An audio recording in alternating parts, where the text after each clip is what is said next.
Builder को office में बैठाते हैं, कॉर्नर माइक लगा के बात करते हैं बिल्डरों के फायदे के लिए। सुने, जो डेवलपमेंट प्लान यहाँ आया था ना, यहाँ के कुछ बिजनेसमैन, यहाँ के कुछ जो हैं वो जो हैं सिर्फ 420 करके पैसे कमाए या दलाली करके यहाँ पर इन लोगों ने बहुत सारे लोगों की ज़मीनें जो डेवलपमेंट प्लान में नहीं जानी थी वो डलवा दिया।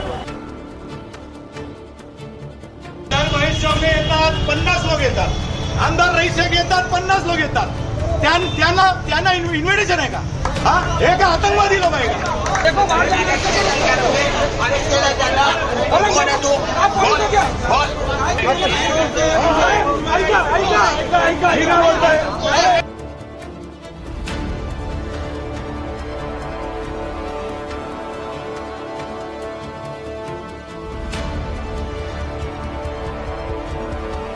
मुख्यमंत्री से बात हुई, एकनाथ शिंदे साहब से बात हुई, आज कमिश्नर से बात हुई। इन्होंने वादा किया, आश्वासन किया है कि कोई भी मंदिर मस्जिद या किसी चीज़ को कोई नुकसान पहुंचेगा नहीं, ये हम आपको वादा करते हैं।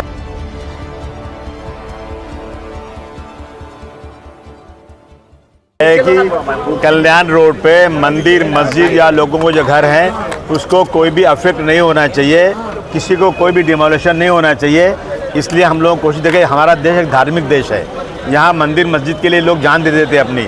मुख्यमंत्री से बात हुई, एकनाथ शिंदे साहब से बात हुई, आज कमिश्नर से बात हुई। इन्होंने वादा किया, आश्वासन किया है कि कोई भी मंदिर मस्जिद या किसी चीज़ को कोई नुकसान पहुंचेगा नहीं, ये हम आपको वादा करते हैं। और हम यहाँ से लेटर भी दे रहे हैं, वापस ऊपर बिल्डर भेज रहे हैं, उसी के बारे में इनको बिल्कुल निश्चित करने के लिए कि लोगों को लगे कि हाँ भाई जो बातें हुई हैं सबके बीच में बात हो जाए। तो उन्होंने वादा किया और उन्होंने पहले इसकी वीडियो भी निकाला है। और हमें उम्मीद है कि जिस तरह से बात हुई है कि मंदिर मस्जिद या वहाँ के रोड पे जो है एक्सटेंशन की वजह से किसी को कोई प्रॉब्लम नहीं होगा, वही करने आए तो वही बात हो गई। क्या कमिश्नर ने लिखत में दिया?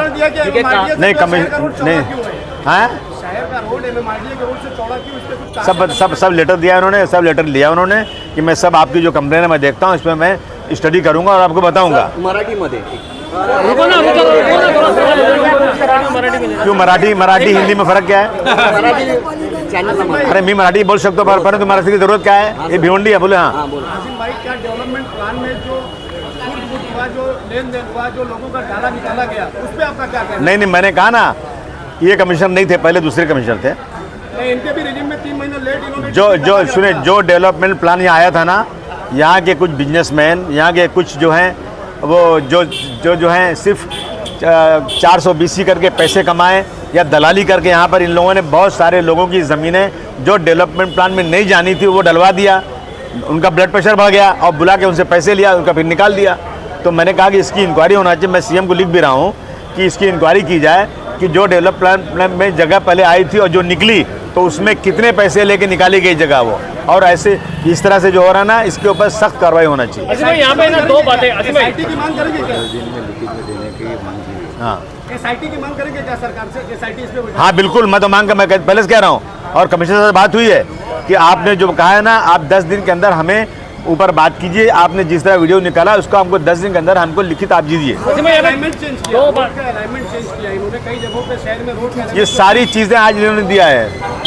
शहजाद जो है ना, शादाब ने अभी पूरी चीज़ें बहुत मुकम्मल तरीके से इन्होंने उसको समझा के दिया हुआ है। और इन्होंने कहा मुझे टाइम दीजिए। अभी हमारे कमिश्नर साहब नए आदमी हैं, अभी इनको तजर्बा नहीं, इन्होंने गर्मी सर्दी अभी तक बर्दाश्त नहीं किया है, इसलिए मैंने इनको थोड़ा छूट दिया कि चलो ठीक है भाई, इससे बात कर लेते हैं। अब इन्होंने इतनी पुलिस बुला कर रखी कि यहाँ कोई आंदोलन हो रहा है क्या? अरे भाई, एक डेलीगेशन आ रहा है, डेलीगेशन से मिलने के लिए इतनी सिक्योरिटी की जरूरत क्या है? नहीं, कोई आंदोलन बात ही आंदोलन। अरे आंदोलन करना होता तो हम चिल्लाते हैं ना, आंदोलन कर रहे आ रहे हैं। अब आप निपटो, आप आंदोलन की यहाँ बात थी, एक डेलीगेशन को मिलाना था ताकि उन लोगों को इत्मीनान हो जाए जिनके घरों मंदिरों मस्जिदों को डिमोलिशन की बात थी। जो आश्वासन आपने दिया वो सबके सामने बोलिए और लिखित दीजिए बस। भाई आप पूछ लें असीम भाई, दो बातें यहाँ पे है। एक तो मेट्रो प्रकल्प है जिसको अंडरग्राउंड किया गया है, और उसके बाद में एक डेवलपमेंट प्लान है जिसके तहत जो है डिमोलिशन किया जा रहा है। तो अब यहाँ पे जो इसके पहले आमदार साहब ने ये बोला था कि बोले कि मेट्रो के लिए तो टूटेगा ही, फिर चाहे आप डेवलपमेंट प्लान में उसको रुकाओ, लेकिन मेट्रो के लिए तो टूटेगा ही। तो आखिर यहाँ पे क्या तय हुआ है? नहीं, टूटेगा नहीं टूटेगा, किस बात में वो बात? नहीं, जो कल्याण रोड पे है कुछ नहीं टूटेगा, अंडरग्राउंड जाएगी वहाँ से मेट्रो, वहाँ नहीं टूटेगा। ये एकनाथ शिंदे साहब से हमारे जो असीम गुप्ता साहब जो इसके इंचार्ज हैं उनसे सीएम साहब सबको कह दिया गया है और उन्होंने आश्वासन भी दिया नहीं टूटेगा। आपने सुना नहीं क्या इनकी वीडियो? इन्होंने कैसे, इनको अथॉरिटी क्या बोलने की? जब इन्होंने बोला है तो कुछ सोच को बोला होगा। कमिश्नर साहब ने क्या लिखित में दिया? क्योंकि संघर्ष समिति का ये था कि हमको लिखित में नहीं उन्होंने कहा कि मैं लिखित ऐसे नहीं दे सकता हूँ, लेकिन मैं ऊपर बात करूँगा, 10 दिन में आपको जवाब देता हूँ। जी, कंपनसेशन को लेकर कुछ बात हुई क्या? क्योंकि किसी कंपनसेशन जो जिसका टूटेगा अगर वो डिमोलिशन होगा तो उसके नहीं, अगर टूटेगा तो बात करेंगे। पहले अभी तो बात टूटे ही नहीं है। टूटेगा, जब टूटेगा तो बात करें, लेकिन हमारी कोशिश टूट ना पाए। देखिए, कुछ दिन पहले एक वीडियो वायरल हुई थी जिसमें म्यूनसिपल कमिश्नर ये कह रहे थे कल्याण रोड पे धार्मिक स्थान को तोड़ा नहीं जाएगा। इसी संदर्भ में आज आदरणीय आमदार अबू आसिम आजमी साहब के नेतृत्व में कल्याण और व्यापारी रहवासी संघर्ष समिति वो धार्मिक स्थल बचाओ समन्वय समिति का एक शिष्टमंडल माननीय म्यूनसिपल कॉरपोरेशन के आयुक्त साहब से मुलाकात किया है। हमने लेखी स्वरूप में उनसे मांग की है कि आपने जो वक्तव्य वीडियो में कहा है वो आप राइटिंग में दीजिए, एक आदेश की शक्ल में दीजिए। और उनको हमने 10 दिन का अल्टीमेटम फिर से राइटिंग में दिया है।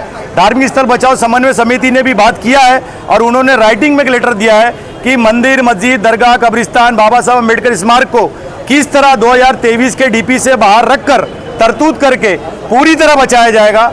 और कल्याण व्यापारी रहवासी संघर्ष समिति ने राइटिंग में मांग किया है कि राज्य सरकार जब 1700 करोड़ रुपया खर्चा करके जिनको बचाना चाह रही है, आप किस नजरिए से उनको तोड़कर मुआवजा देने की बात कर रहे हो? उप मुख्यमंत्री एकनाथ शिंदे साहब जिनको बचाना चाह रहे हैं, आप उनको कैसे तोड़ सकते हो? मुख्यमंत्री देवेंद्र फडणवीस साहब जिनको बचाना चाह रहे हैं, आप उनको कैसे तोड़ सकते हो? तो कल्याण रोड पर अब देने के लिए कुछ नहीं है, इसलिए हम एक फीट भी नहीं देंगे। राज्य सरकार जो चाह रही है हम उस बात की तायद करते हैं। म्युनिसिपल कमिश्नर से राइटिंग में हमने भी कल्याण व व्यापारी रहवासी संघर्ष समिति ने मांग की है कि 1 फुट भी हम देंगे नहीं, क्योंकि मुख्यमंत्री उप मुख्यमंत्री की अवहेलना हो रही है। उनकी जो कल्पना है 1700 करोड़ रुपया खर्चा करके लोगों को बेघर बेरोजगार नहीं होने की, उसको ठेस पहुंचाने की जो कोशिश हो रही है, उसके लिए आने वाले वक्त में अगर लेखी स्वरूप में जवाब नहीं मिलता है तो 10 दिन के बाद आंदोलन करना पड़े तो पूरे शहर का जन सैलाब लेकर हम भिवंडी निजामपुर महानगर पालिका के प्रशासक का घेराव करेंगे। शादाब भाई, ये बताइए कि मंदिर मस्जिद तो आमदार साहब ने भी कहा, कमिश्नर ने भी कहा और सभी ने यही कह रहे कि मंदिर मस्जिद नहीं टूटेगी। क्या उस मंदिर मस्जिद की आड़ में दुकानदारों की दुकानें बचाने की ऐसी आप लोगों के ऊपर आरोप लग रहे हैं? देखिए, कल्याण व व्यापारी रहवासी संघर्ष समिति में जो सदस्य है, क्या उनकी धार्मिक आस्था नहीं है? इसीलिए धार्मिक स्थल बचाओ समन्वय समिति बनाई गई कल्याण और संघर्ष समिति के साथ मिला के। 2016 से ये आंदोलन चल रहा है, साथ में लड़े जा रहे। अगर डेवलपमेंट की बात करें तो शहर के अंदर आज हिंदुस्तानी मस्जिद जिसको 30 फुट तोड़ा गया, अंदर किया गया, मोती मस्जिद उसको भी तोड़ा गया है। तो यहाँ पे अगर डेवलपमेंट की बात है तो भी जब रास्ते में आती है तो उसको थोड़ा सा छाटने में क्या तकलीफ? देखिए, नगर ग्राम पंचायत से लेके महानगर पालिका बनते तक कल्याण रोड पे 10-10 फुट 3 बार देकर अब हमारी मंदिर, मस्जिद, दरगाह, दुकान अब अगर 20 फुट टूटी है तो कुछ भी बचेगा नहीं, केंद्र बिंदु बचा है।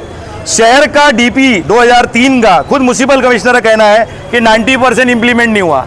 जिसने इंप्लीमेंट किया, जिस रोड ने शहर के लिए कुर्बानी दिया है, वो सरकार से मांग कर रहा था पिछले 10 साल से कि अब देने के लिए कुछ नहीं है।